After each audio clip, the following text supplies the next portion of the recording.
بسم اللہ الرحمن الرحیم۔ ناظرین، یہاں سویڈش لوگوں کو ہمارے لمبے روزوں پہ بہت حیرت ہوتی ہے۔ یہاں اسکینڈینیویا میں سویڈن، فن لینڈ اور ناروے میں روزے کا دورانیہ دنیا کے دیگر ممالک کی نسبت کافی لمبا ہے، بلکہ یہاں جب جون جولائی ہوتی ہے تو پھر تو دنیا کے سب سے بڑے لمبے روزے یہیں ہوتے ہیں۔ اور آج کل بھی روزے کا دورانیہ جو ہے وہ کچھ علاقوں میں 18 گھنٹے، کچھ میں شاید اس سے زائد بھی ہے۔ تو میرے ایک سویڈش دوست نے اسی حوالے سے مجھے پوچھا کہ کیا ماہ رمضان شروع ہو چکا ہے اور آپ روزے رکھ رہے ہیں؟ تو میں نے کہا ہاں بالکل، رمضان المبارک جاری ہے اور ہم روزے رکھتے ہیں۔ یہاں ذرائع ابلاغ میں بھی اس حوالے سے آتا ہے۔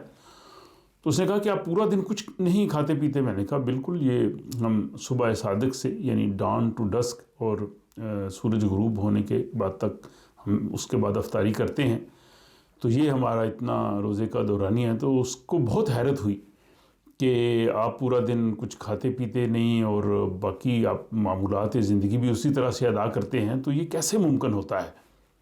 تو میں نے اسے یہ بتایا کہ پہلی چیز یہ ہے کہ ظاہر ایک ہماری کمٹمنٹ ہوتی ہے، ایک اللہ تعالیٰ کا حکم ہے ہمارے ہاں، وہ اس حوالے سے ایک روحانی جو ہے وہ قوت بھی انسان میں آتی ہے۔ دوسرا سائنسی انداز سے بھی کہ جب آپ کا جو ہنگر سینٹر برین میں ہے وہ کھانے پینے کی طرف آمادہ ہوتا ہے، اگر آپ کوئی خوشبو سونگھتے ہیں آپ کو بھوک لگتی ہے، لیکن جب آپ اس کا دروازہ بالکل بند کر دیتے ہیں اور آپ یہ کمیٹڈ ہوتے ہیں کہ میں نے افطاری سے پہلے کچھ نہیں کھانا، تو پھر وہ ہنگر سینٹر جو ہے وہ بھی وہ بار بار اس طرح سے سگنلز بھی نہیں بھیجتا۔ یہ ایک سائنسی توجہ بھی ہے۔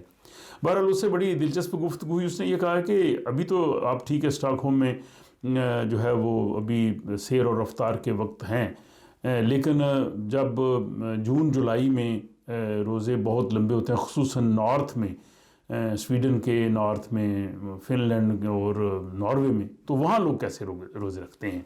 یہ تو وہاں تو ممکن ہی نہیں ہے۔ اور یہ بالکل بات درست ہے۔ 2 سال قبل میں خود جو ہے وہ گیا تھا سویڈن کے شمال میں، اور وہاں 24 گھنٹے سورج چمکتا ہے، سورج بالکل ایک لمحے کے لیے بھی غروب نہیں ہوتا۔ تو اس حوالے سے یہاں پہ مختلف جو ہے وہ اوپینینز بھی ہیں۔ کچھ لوگ کہتے ہیں جی قریبی اسلامی ملک کے مطابق رکھ لیا جائے، جیسے استنبول ہے یا مکہ اور مدینہ کے ٹائمز کو فالو کر لیا جائے، لیکن جو یورپی فتویٰ کونسل ہے ان کے علماء نے یہی کہا ہے کہ قرآن نے جب روزے کا دورانیہ متعین کر دیا ہے کہ صبح صادق سے غروب آفتاب تک، رات ہونے تک ہے، تو اس لیے ہم اس میں کوئی تبدیلی نہیں کر سکتے۔ اب وہ لوگ جو وہاں پہ 24 گھنٹے سورج چمکتا ہے تو ظاہر ان کے لیے یہ اوقات نہیں ہے، تو انہوں نے کہا جی ان کے لیے بہتر ہے کہ وہ سال کے باقی دنوں میں رکھیں۔ اور قرآن میں بھی یہ چیز ہے جس کو قرآن نے یطیقون کہا ہے کہ جو جن کے لیے بہت مشقت ہو۔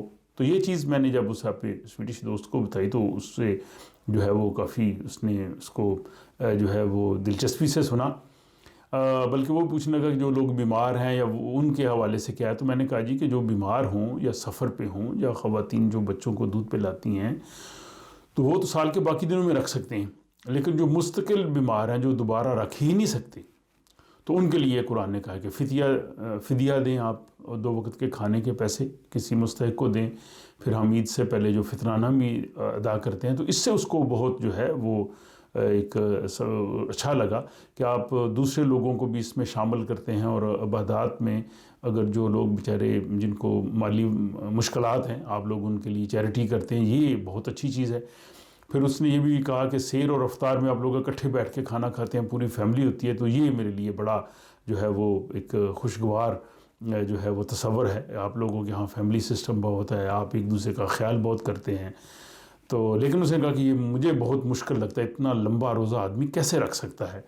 تو میں نے اسے کہا کہ ایک دن ایسے کرو کہ آپ کوشش کرو، ایک دن ٹرائی کرو تم بھی اور دیکھو کہ کس طرح سے ہوتا ہے۔ تو اس نے مسکرا کے کہا ہاں میں کوشش کروں گا۔ بہرحال یہاں پہ ذرائع ابلاغ میں رمضان کے حوالے سے جو ہے وہ پوری تفصیل آتی ہے، اور جو لوگ روزہ رکھتے ہیں ان کو کام کاج میں باقی جگہوں پہ جو ہے وہ کسی قسم کی مشکلات اس حوالے سے بھی نہیں ہوتی، اور یہاں بلکہ خریداری کے مراکز میں بھی رمضان کے حوالے سے جو ہے وہ بعض جو ہیں وہ دکانیں وہ تھوڑی خصوصی رعایت کے ساتھ جو ہے وہ چیزیں وہ بھی پیش کرتی ہیں۔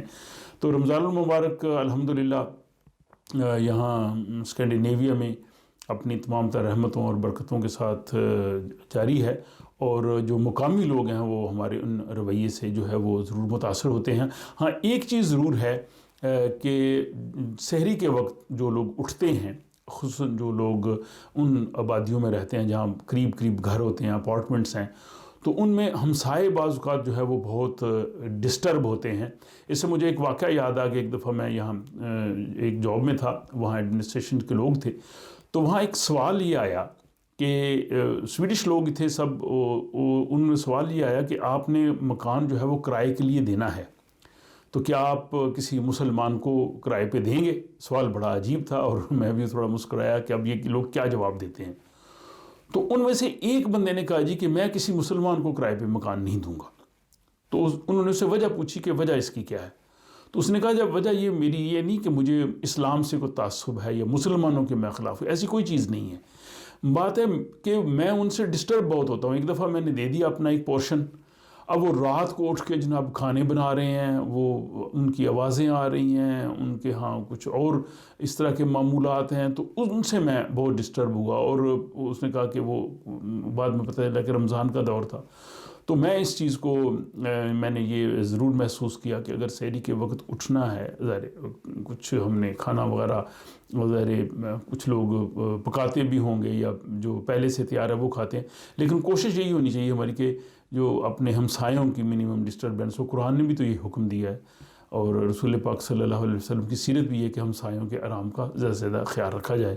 تو یہ ایسی چیزیں، ادروائز یہاں پہ الحمدللہ جو ہے وہ ماحول اچھا ہے، اور کسی قسم کی بھی جو ہے وہ مسلمانوں کو ہمیں کوئی مشکلات نہیں ہیں۔ تو اللہ تعالیٰ مجھے اور آپ کو اسلام کا صحیح فہم اور رمضان کی رحمتیں اور برکتیں جو ہیں ان سے پوری طرح فیض یاب ہونے کی توفیق عطا فرمائے۔